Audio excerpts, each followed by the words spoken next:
Kakšen pomen ima za novomeško škofijo dejstvo, da je dobila 2 mučenici? Ja, to kaže na nekoč zelo zdravo, globoko vernost in upam, da so se ohranile tudi vsaj korenine.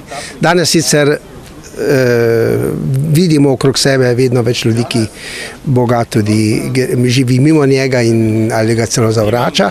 One so nam pa zgled, kako je treba res za vero, za Boga res nekaj žrtvovati, kako ostati zvest vrednotam, obljubam, resnici in tako naprej, da nas ne meče veter sem in tja vsak pihlaj.